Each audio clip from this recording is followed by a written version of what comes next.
Alors voici une petite session de scalping. La particularité de cette session, c'est dans une volatilité extrêmement calme. Une volatilité extrêmement faible et donc on va voir un petit peu comment on peut appréhender un marché sur le Nasdaq avec une volatilité faible et en continuant à faire du scalping sans s'exposer en termes de risque. Ici, donc ici il est à peu près, on est juste après l'ouverture des marchés américains, donc il doit être 15h45 et on est toujours dans un petit range, c'est-à-dire qu'on a été à 17 585, on vaut 17 550, donc il y a un range d'une 30-40 points qui n'est pas énorme, ça fait 0,30% à peu près. Et donc on va voir comment on peut essayer de trouver des achats et des vendeurs. Déjà la particularité c'est que quand je vois une faible vol, il y a des gens qui vont dire tiens faible vol je vais augmenter mes clip size, donc mon taille de position. Moi je vais faire l'inverse, je vais diminuer mes tailles de position, donc normalement je vais cliquer entre 2 et 3 micros. Là je vais cliquer avec un micro, donc multiplié par 11 comptes, c'est pour ça que vous avez la quantité qui est à 11. Et donc parce qu'en fait comme on est dans une faible vol et j'ai peur que les ranges explosent, bah en fait je vais diminuer la taille de position au cas où si on explose à la hausse ou à la baisse, bah, que je sois pas trop chargé. Donc je vais continuer à prendre mes scalps. Donc là je vois que ça paye au carnet, c'est pour ça que c'est dommage je me mets pas à 42 parce que j'attends un peu plus bas. Bon, là, voilà, ici il y a un beau matelas, un bel acheteur à 42, je pourrais m'y mettre. Bon, j'hésite mais j'y vais pas. Et donc ici la particularité, c'est que quand vous avez une faible vol, forcément, le marché il condense un peu et donc j'ai la crainte, moi, que d'un seul coup, après la condensation, ça explose dans un sens ou dans un autre, hein, je ne sais pas du tout. Mais voilà pourquoi je vais diminuer mes clip size parce que si je vais continuer à scalper donc en plus petite taille au niveau dans ce range là, à chaque fois je vais voir des belles dynamiques au carnet. Et puis ensuite, si ça explose, bon, moi je ne serai pas trop chargé et là je pourrais commencer à travailler mes pauses et à attaquer le marché avec des tailles normales de position. Voilà pourquoi particularité numéro 1, dans un marché à une faible volatilité, je vais diminuer les tailles. Donc là en fait, on a été plus bas que tout à l'heure. Donc là, j'ai payé un petit peu ce qu'on appelle à la volée, c'est-à-dire que j'attends une dynamique. Le matelas, je n'ai pas attendu la visualiser. Je suis rentré à 38,75 et puis je mets un ordre de sortie à 41,25. Donc on voit à droite, vous voyez que j'ai tout dupliqué mes comptes. Donc j'en ai 11 dupliqués. Donc à chaque fois que je rentre avec 11 contrats, en fait, c'est comme si je rentrais avec un micro sur les 11 contrats. Donc là, je suis chez Apex. Les comptes, donc les PA, les comptes réels. Et donc l'objectif de tous ces comptes qui sont des comptes à 50 000 $, c'est de les passer tous au-dessus de 52 600 $. Donc on voit à droite que le 19 et le 20, je les ai montés au-dessus de 2006. Donc ceux-là, ils sont validés. Et puis maintenant, on va essayer de faire la même chose pour les suivants.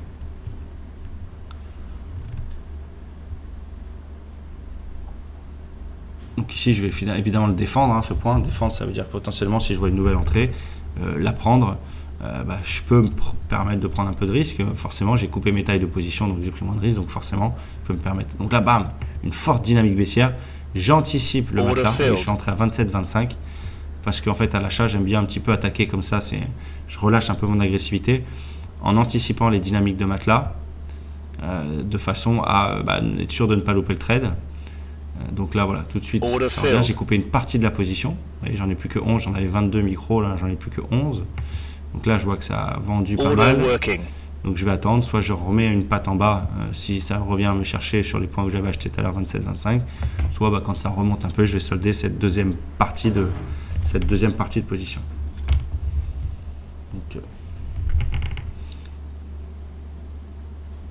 Donc là, on revient sur le bas.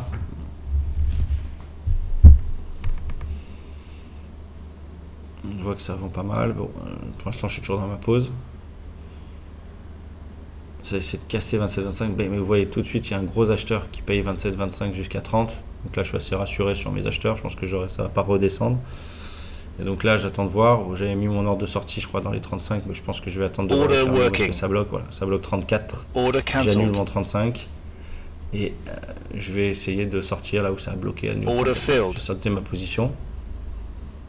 Bon, j'ai un peu gagné dans la pause, pas grand chose. Mais voilà, techniquement, je suis rentré en deux fois. Et après, je suis sorti également 2 fois. Pas de grosse prise de risque. J'ai coupé mes tailles de position. Je suis rentré en anticipant la dynamique du matelas. Ici, qui est un critère d'agressivité.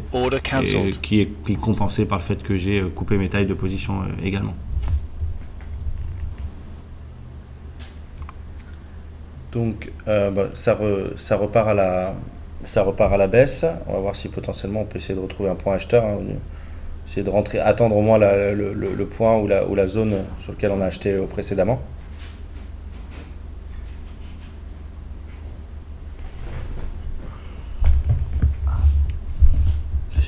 S'il nous offre une opportunité, puis sinon à la hausse, si ça retrace un peu, on va essayer de voir s'il n'y a pas un point acheteur qui est tradable en scalp.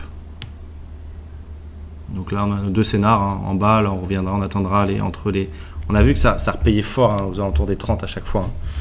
Et puis donc on attendra entre 30 en dessous de 30, hein.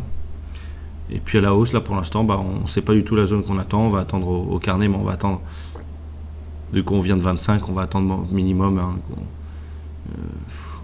je dirais un minimum à 45 avant, donc là je veux juste, parce que je me rends compte que j'ai mis juste 11 de mes comptes, donc je mets l'ensemble de mes comptes en réplication, que j'en ai mis que 11, j'avais sécurisé les 2, mais il faut bien que je fasse les 10 jours de trading sur tous, donc là je mets bien les 13 sur l'ensemble des réplicants. Donc là, je vérifie juste que je suis calibré, 13, donc je vais dois cliquer avec 13, et à partir du moment où j'aurai 13 micros, ça veut dire que j'ai un micro pour l'ensemble des comptes. Donc là, c'est un marché un peu qui, vous voyez, il se balade dans un faible range, hein, entre 40 et 80, même entre 30 et puis tout à l'heure et rien, et 50. Donc on va faire gaffe, la voile elle est faible. Souvent, le faible dit qu'à un moment donné ça peut exploser, donc on prend peu de risques. On a vu qu'on diminuait les tailles de position, et en fait quand on va être en position également, je vais peut-être pas trop les charger ou pas trop les défendre. Parfois je vais monter du multi-entrée parce que je crois à mes points. Parfois je vais prendre des paumes et couper perdant des trades parce que j'y crois pas là depuis tout à l'heure. Voilà, on verra exactement comment je calibre le risque.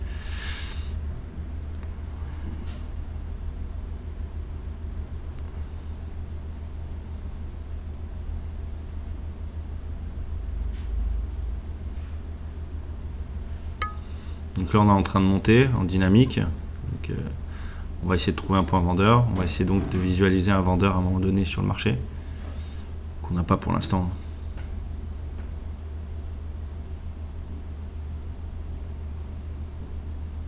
Donc là on monte, on continue la montée, donc pas rentrer n'importe où, on attend au carnet de visualiser vraiment un vendeur. Donc je surveille, il n'y a rien pour l'instant, mais je surveille. Petit. Celui-là, je mérite de me faire rattraper parce qu'il est pas énorme. Donc voilà, j'ai shorté 48. Ouais, c'est normal. Il est pas terrible. Celui-là, j'ai attendu un mini vendeur. Si je me prends une contre-tendance totalement là contre moi, celui-là, je vais pas le défendre. Donc ça, c'est un point que je vais pas forcément défendre parce qu'il est pas bon. Donc on va voir celui-là comment j'essaie de m'en sortir techniquement. Voilà, là, 52,25, il se passe quelque chose. Il se passe quelque chose à 52,25. Ouais. Sauf que je suis à 48, 52,25, c'est peut-être un peu près. Donc là, j'essaie de sortir, mais ça paye 48,50, 48,25. Je me suis mis trop bas mon point de sortie. Ouais, je vois que c'est trop bas, il faut que je sorte 48,25. Ouais. Et non, il repart sans moi. Ok, donc j'ai loupé ma sortie. J'ai vu quelque chose à 52,25, mais je suis un peu proche par rapport à mon 48 là. Donc écoutez, je vais voir un peu comment ça continue à s'articuler. Donc là ça monte fort.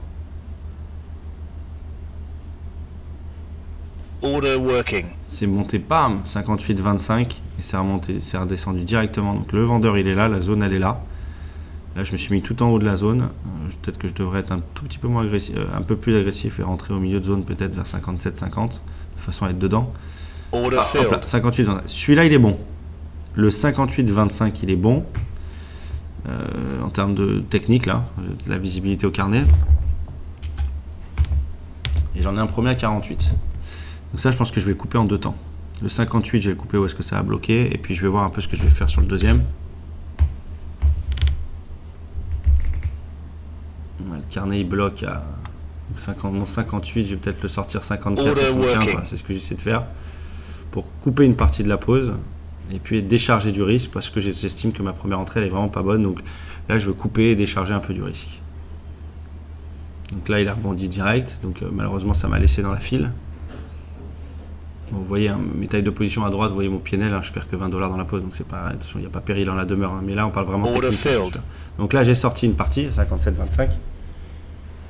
Donc j'en ai plus que la première patte que je traîne, qui était mal rentrée aux alentours des 48. Donc celui-là, je pense pas non plus que je vais... En tout cas, j'ai déchargé du risque. Donc là, je suis à l'aise sur celui-là. J'ai bien vu la deuxième zone, donc je pense que je réattaquerai 58-25 si ça revenait à revenir. Et puis là, je pense que par rapport au premier short que j'ai mis 48, je vais prendre ma douille. Puis je vais prendre une petite paume et puis je vais dire, bon, écoutez, voilà, celui-là, il est pas très bon. Et puis voilà, ça repaye 51-75, 51-50. Donc je pense qu'il faut sortir là. Ouais, il faut que je sorte 51-50. C'est là où ça repaye en fait.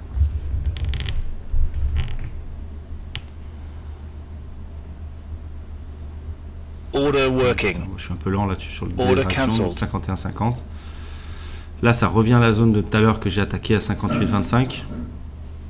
Est-ce que je vais décider de remettre pile au point que j'ai eu ou d'attendre une dernière, encore une dynamique pour le réattaquer? Ouais, j'attends, je suis bien. C'est intelligent ce que je fais. Je ne rattaque pas pile la même zone, pile le même point, je veux dire. Et j'attends qu'il y ait une dynamique et peut-être un nouveau vendeur avant de rentrer en position. Là, c'est bien joué. J'ai pas augmenté mon agressivité. J'ai pas réattaqué le même point d'avant, vu que la voile elle est faible.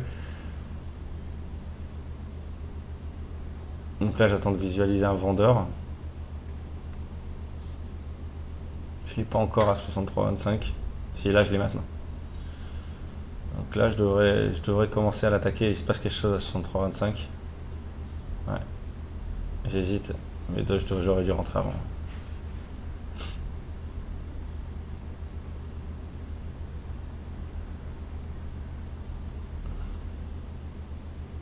Ouais, oui, il faut y aller là. Voilà, ça fait 3 fois que ça vend la zone. Même si c'est pas le point parfait, il faut que je l'attaque. Bon, j'ai pas eu le temps de l'avoir, 63,25. Bon, écoutez, c'est dommage parce que celui-là, là je vais couper. Voilà, j'ai coupé perdant ma position. J'ai sorti 54, j'ai perdu 6 points sur le point. Mais ouais, à la fin, j'ai perdu pas grand chose dans la pause, j'ai perdu 3, 4, 5 $. Mais vous voyez, là, je ne l'ai pas défendu spécialement. J'ai essayé de ravoir, mais j'ai été un peu fébrile sur la nouvelle entrée parce qu'on est dans un petit range. Je suis pas serein en fonction de cette extrême faible volatilité. Alors que là, on l'a vu au carnet que si j'avais bien travaillé cette notion d'agressivité, là, j'aurais bien pondéré, j'en aurais bien remis et ça m'aurait sorti la pause gagnante. Tant pis. Mais l'idée, c'est que ouais, c'est pas tous les points, on les défend pas comme des brutes, et puis qu'à un moment donné, voilà, il y a des fois on l'attaque, il y a des fois où on prend les paumes, ça dépend du contexte. Et là, quand la voile elle est faible, les gens vont souvent avoir une propension à prendre plus de risques, alors que je pense que la logique elle doit être inverse, c'est-à-dire qu'on doit prendre moins de risques dans des marchés à faible voile en fait.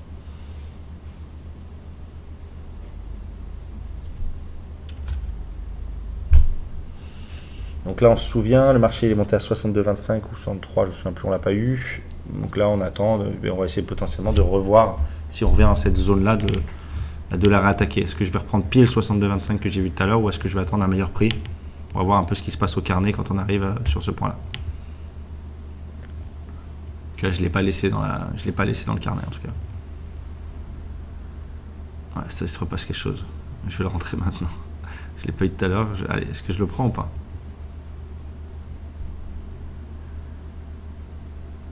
On voit que j'aime pas ce marché calme. Ouais, oui. Order working. 64. Hop, c'est le haut du matelas là. Il y a un gros vendeur. Order filled. Allez, je l'ai. Tout à l'heure, je l'ai 62,25. Là, 64. C'est un bon point. Celui-là, ok. Je le défends celui-là. Donc là, on continue de monter. C'est pas grave celui-là. Hein. Je suis quand même assez satisfait de cette entrée-là.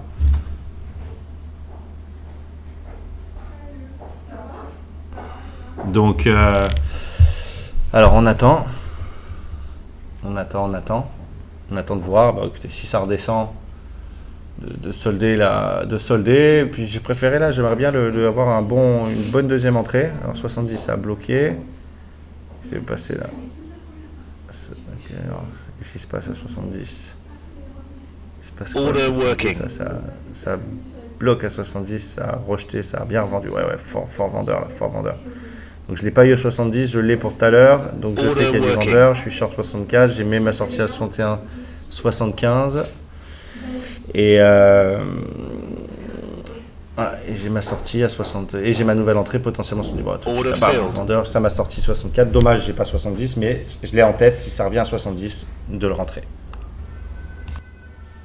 Donc voilà, on a fait, on a passé à 120 $. Bon,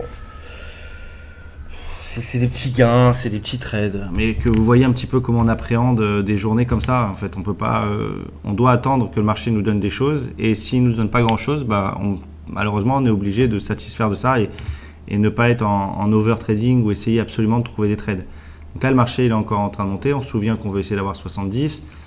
Voilà, il ne faut pas essayer de se dire tiens, j'essaie de faire une moyenne de 300 $ par jour et dire mince, il n'y en a pas beaucoup, et puis resserrer les trades et puis prendre plus de risques. Non, il faut être opportuniste dans le sens où il faut attendre que le marché nous donne nos points. Et dans le cas contraire, on attend. Et puis si c'est une journée calme, plus calme que d'habitude, il y en aura des meilleurs. Et pas être dans la recherche éperdue du trade. C'est vraiment hyper important en fait.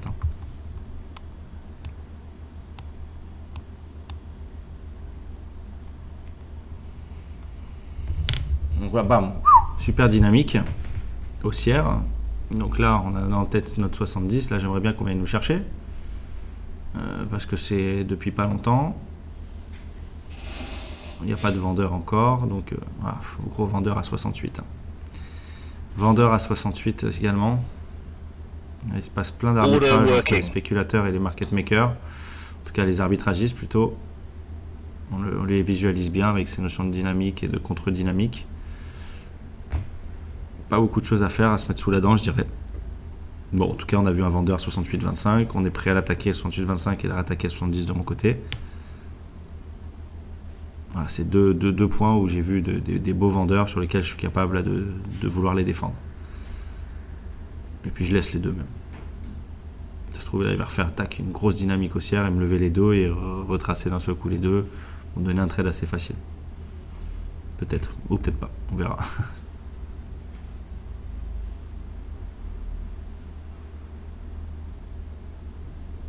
Wow, toujours du beau vendeur hein, entre 66 et 70.